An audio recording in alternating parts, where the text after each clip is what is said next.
Hi friends, ఎలా ఉన్నారు మీరంతా? నేనైతే చాలా బాగున్నాను. ఈ రోజు సరికొత్త వీడియోతో మళ్ళీ మీ ముందుకు వచ్చేసాను. చూడగానే మీకు అర్థమైపోయి ఉంటుంది, ఇది వచ్చేసి ఒక కుకింగ్ వీడియో. ఈ రోజు నేను వంకాయ మరియు గుడ్డు కర్రీని ఏ రకంగా ప్రిపేర్ చేస్తున్నాను అనే విషయాన్ని ఈ వీడియోలో మీకు క్లియర్ గా చూపించబోతున్నా. ఈ వీడియో మొదటి నుంచి చివరి వరకు మిస్ కాకుండా చూడండి. ఫస్ట్ వచ్చేసి ఒక మూకుడు తీసుకుని దాంట్లో 2.5 టేబుల్ స్పూన్ వరకు ఆయిల్ వేసుకున్నానండి.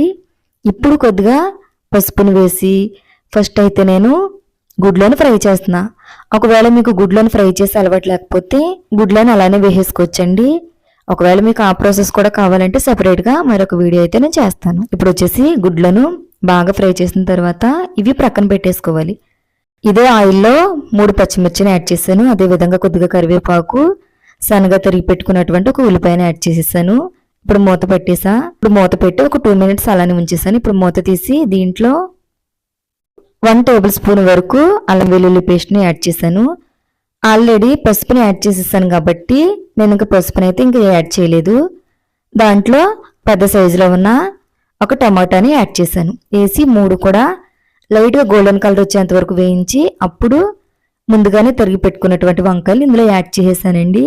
చాలా మంది వంకాయలు కట్ చేసేటప్పుడు డైరెక్ట్ కట్ చేసేసి కొద్దిగా సేపు అలా ఉంచేయడం, లేకపోతే అలా కట్ చేసేసి అలా ఉంచడం వల్ల కర్రీ అనేది కండ్ర వాసన అంటారు కదా, అలా వచ్చేస్తుంది. అందుకని ముందుగా వాటర్లో కొద్దిగా ఉప్పు అనేది యాడ్ చేసుకుని ఆ వాటర్లో ఈ వంకాయలు అనేవి కట్ చేసి వేసుకోవాలి.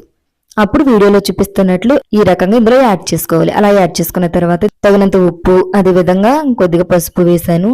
ఈ 3 కూడా బాగా మగ్గిన తర్వాత ఇప్పుడు 1 టేబుల్ స్పూన్ వరకు నేను కారాన్ని అయితే యాడ్ చేసుకున్నా. ఇప్పుడు ఈ కారం కూడా యాడ్ చేసుకున్న తర్వాత ఒక 2 మినిట్స్ దాన్ని అలానే ఉంచి ఒక గ్లాస్ వరకు నేను వాటర్ని యాడ్ చేశాను.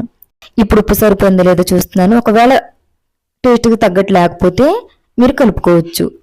ఎందుకంటే వాటర్ ఎక్కువగా ఉన్నప్పుడు ఒకవేళ తగ్గితే మనం వాటర్లో కలిపేసుకోవచ్చు. ఇప్పుడు మూత పెట్టేశాను. చూసారు కదండి, హై ఫ్లేమ్లో పెట్టుకున్నాను నేనైతే. ఏ కర్రీ అయినా స్టార్టింగ్ హై ఫ్లేమ్లో పెట్టి దగ్గరకు ఉడుకుతుంది అనేసరికి లో ఫ్లేమ్లో పెట్టుకోవడం వల్ల కర్రీ అనేది మాడదండి. ఇప్పుడు కర్రీ 50% వరకు ఉడికిపోయింది. ఇప్పుడు నేను గుడ్లను అందులో వేసేసాను. మూత పెట్టేస్తున్నా. గుడ్లను ఫస్ట్నే వేసేస్తే మనం వేయించిన దానికి ప్రయోజనం అనేది ఉండదు కాబట్టి 50% ఉడికిన తర్వాత అందులో వేసుకోవాలి. చూసారు కదా, వీడియోలో చూపిస్తున్నట్లు ఈ రకంగా వచ్చిన తర్వాత ఇంకా 50% ఉందండి ఉడకడానికి. ఇప్పుడు మూత పెట్టేశాను. 10 మినిట్స్ తర్వాత మళ్ళీ మూత ఓపెన్ చేసి చూసేసరికి చూసారు కదా, కర్రీ అయితే ఉడికిపోయిందండి. ఇప్పుడు దీంట్లో 1 టేబుల్ స్పూన్ వరకు ధనియాల పౌడర్ యాడ్ చేశాను. అదే విధంగా 1/2 టేబుల్ స్పూన్ వరకు గరం మసాలా యాడ్ చేశాను. ఒకవేళ మీరు ప్రతిరోజు వాడితే ఈ మసాలాలు ఇవన్నీ స్కిప్ చేసి నార్మల్ గా వాడవచ్చు. ఒకవేళ ఇంటికి ఎవరైనా గెస్ట్లు వస్తే వాళ్లకు స్పెషల్ గా ట్రై చేయాలి కాబట్టి ఇలా ట్రై చేయండి, వాళ్ళకి తప్పకుండా నచ్చుతుంది. నేనైతే ఇలానే ప్రిపేర్ చేస్తా. కర్రీ అయితే చాలా బాగుంది. మీరు కూడా ఇంటి దగ్గర ఏ రకంగా ప్రిపేర్ చేస్తారనే విషయాలన్నీ కూడా నాతో కామెంట్ సెక్షన్ లో షేర్ చేసుకోండి. ఈ రోజు కర్రీ అయితే ఇదేనండి, వంకాయ మరియు గుడ్డు కర్రీ అయితే చాలా బాగా కుదిరింది. చూసారు కదా, ఇదేండి వంకాయ మరియు గుడ్డు. ఈ కర్రీ అవగానే ఇదిగోండి రైస్ కూడా నేను ప్రిపేర్ చేసేసాను. ఇంకా తినడమే ఆలస్యం. మసాలాలు ఏమీ వాడకుండా కూడా ఈ కర్రీని ఇలానే ప్రిపేర్ చేయొచ్చు. అందులో మసాలాలు అవి స్కిప్ చేస్తే చాలు. ప్రతిరోజు కూడా మసాలాలు వాడడం అనేది అంత మంచిది కాదు.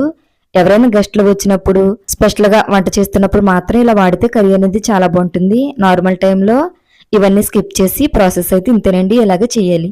నేనైతే ఇలానే చేస్తాను. మీరు ఇంట్లో ఎలా చేస్తారనే విషయాలన్నీ కూడా నాతో కామెంట్ సెక్షన్ లో షేర్ చేసుకోండి. అలాగే వీడియోని లైక్ చేయండి, షేర్ చేయండి, మన ఛానల్ని కూడా సబ్స్క్రైబ్ చేసుకోండి. మన వీడియోలను చూస్తున్న చాలా మంది కూడా వీడియోని లైక్ చేస్తున్నారు, షేర్ చేస్తున్నారు, కానీ ఛానల్ని మాత్రం సబ్స్క్రైబ్ చేసుకోవట్లేదు. దయచేసి ఛానల్ కూడా సబ్స్క్రైబ్ చేసుకోండి. Bye friends.